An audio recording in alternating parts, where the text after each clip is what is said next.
Hey my royals, welcome to Queen Worm Farm, and we are going to discuss what goes into all of these bins. What kind of substrate do I use for my worms? That is the million-dollar question, and I'm going to answer that for you. So what goes into your worm bin is super important. We're just going to talk about the substrate. And the next video after this, I'm actually going to mix everything together and show you how to create the worm bin that I do. But in this video, let's just talk about the main substrates or the main materials that go into your worm bin to keep your worms happy. So this is not in order from greatest to least, it's just randomly in order. So peat moss, coconut husk, sawdust. You really want sawdust, not like a big wood chip, because the little mouths on the worms can't just bite into those wood chips. Dried leaves, manure, soil, cardboard, but it's got to go through like a shredder, like a really fine shredder. You don't want like these huge pieces of cardboard. Again, their mouths, Red Wiggy's worms' mouths are really small, so you got to think about that, okay? With your substrate, you want to find stuff that holds in moisture. Worms like it moist. So if you want to have success, you don't want to have a substrate that you can't keep the moisture into it. That's what's so nice with peat moss and sawdust and soil and the coconut husk is because it holds moisture really well and retains it. So those substances are really good. Cardboard, I actually tried using cardboard and I'm not really thrilled about it, even though some people swear by it. I don't really like it because cardboard, even if you put it through a fine shredder, really mats. And I find that when I'm changing the substrate or trying to get my worms out of my substrate, overall, it's a pain in the butt to use, let me tell you, and I would rather outsource something else. So what do I personally use? Well, personally, around here, coconut husk is not easily accessible up here in the north. One, it's just not natural here, so it's not just like I can go to the farmer and go, hey, can I have some coconut husk? But it doesn't work, okay? It just doesn't work. To buy it from the store makes the cost of raising my worms even more. So really, even though lots of people swear by it, it's cost prohibitive where I am. So I don't even use it. If you're in an area, if you're in the world that has lots of it and it's cheap, go for it.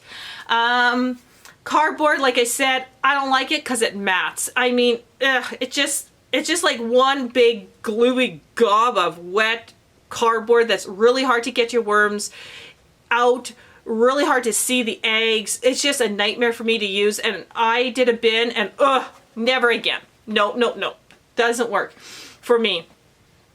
Sawdust, love it. I can go to people and they are like begging me to take their sawdust, because if you got some woodworking guys or gals, let me tell you, there's always sawdust. And when I say sawdust, like I mean really, really fine, okay? Like sawdust, like when you're sanding or when they're planing or anything like that with woodworking, that is the sawdust you want. And I can get tubs of it. So guess what I'm gonna use? I'm gonna use sawdust. But I don't just use sawdust, I use a little bit of peat. So I have some peat here, and peat I do buy, but I can get this massive bag right here. Whoa, bag, okay? I can get this bag for under 20 bucks, and it'll last me 3-4 months of giving new bins, new substrate, when I move the adult worms from laying and so forth. We'll get into all that. I'm taking one of these pails, and this is a gallon pail, and I'm scooping the sawdust. I use about 1.5, something like that, of the peat, but then I'm cutting it with 4 of these pails of sawdust.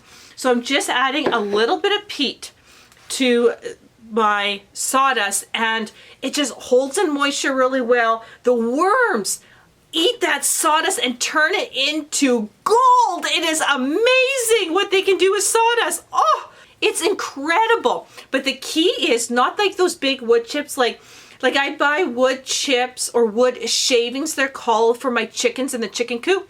Way too big. It's got to be sawdust.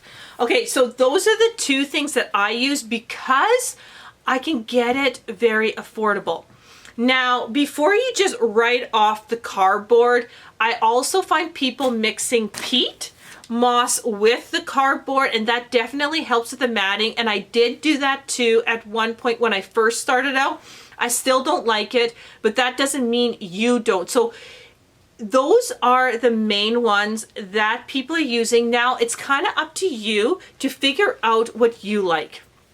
And I almost forgot about the leaves. Now, dried leaves, it's kind of like cardboard, because when you got dried leaves and they're not wet, they're just whoo, fluffy dry leaves, right? But let me tell you, my royals, have you ever made leaves wet? What happens? Even if the leaves are, you know, all crushed up, when they're wet, they just stick together like glue. It's kind of the same thing that cardboard does. It makes it really hard for me to get the worms out, find the eggs, do that separation. So I'm not crazy about it. If that was the only thing I could afford and have, fine. But because I'm raising these red wiggies to feed my birds, such as my chickens, my quail, and then I'm making a business out of it, time is money as well. And for me to separate my worms out of the sawdust and the peat moss just makes way more sense. I also have done 100% sawdust. 100% sawdust, and the worms did awesome too.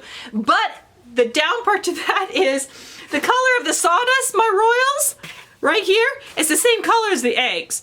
So unless you really got a good keen eye, it makes it really hard to find the eggs. So there, I mean, there's always pluses and minuses, but I would rather not be able to see the eggs as easy and to have an easier time to take the worms out for my operation. So put all that into your beautiful minds. Think long and hard of what you want to do. Are you doing this on mass scale where your time is money too, to separate the worms and the eggs and all that stuff? Or are you just doing this on a smaller scale? If you're doing it on a smaller scale and don't care too much about separating the worms from the eggs, then cardboard just might be the answer for you. So look around you, do a little more research, but those are the top ones. I know they can say they eat clothing and socks and all that kind of stuff, but really these are some of the best ones that you can choose from. And remember, definitely I want to hear from you, my royals. Subscribe, hit that bell, hit the like, share this video, and guess what? In the next video, let's make a worm bin from scratch, and I'll show you what's important to go into it, not just the substrate, but a couple other things you want to think about. Thanks for watching, and I'll see you, my royals, on the next video.